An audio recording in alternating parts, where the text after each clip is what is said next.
আমরা নেমেছি জাস্টিসের জন্য। বেশ কিছুদিন হয়ে গেল, এখন পর্যন্ত বিচারে কোনো অগ্রগতি নেই। আমাদের বিচার চাই, আমাদের নিরাপত্তা চাই, সমস্ত কর্মীদের নিরাপত্তা চাই, সমস্ত মানুষের নিরাপত্তা চাই। কাজের জায়গায় হেনস্থা থেকে যাতে নিষ্কৃতি পায়, তার প্রতিবাদে আমাদের এই রাস্তায় নামা।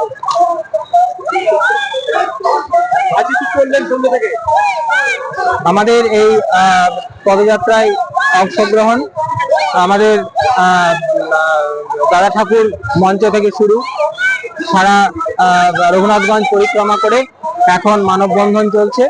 এই শেষ পর্যায়ে এসে পৌঁছেছি ম্যাকেঞ্জি পর্যন্ত এই পদযাত্রা এখন মানববন্ধনের শেষ পর্যায়ে চলছে।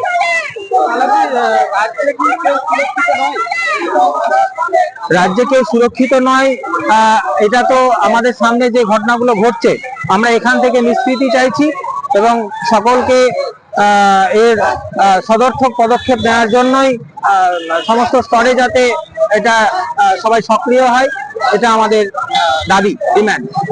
এবং যেটা ঘটনা ঘটে গেছে, ধর্ষণের মতো ঘটনা, সেই জায়গায় এখন পর্যন্ত আমরা কোনো রকম দেখতে পাচ্ছি না যে কোনো রকম ভাবে যে অগ্রগতি, তার কোনো অগ্রগতি নেই। এতদিন পরেও বিশেষ কাউকে গ্রেপ্তার করা গেল না ওই কারণের জন্য। তো সেই জায়গা থেকে আমরা বিচার চাইছি।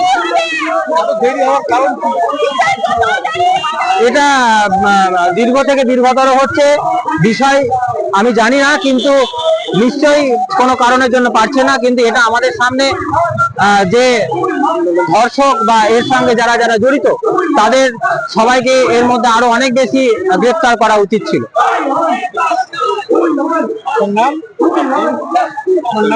আমি শিবশঙ্কর সাহা।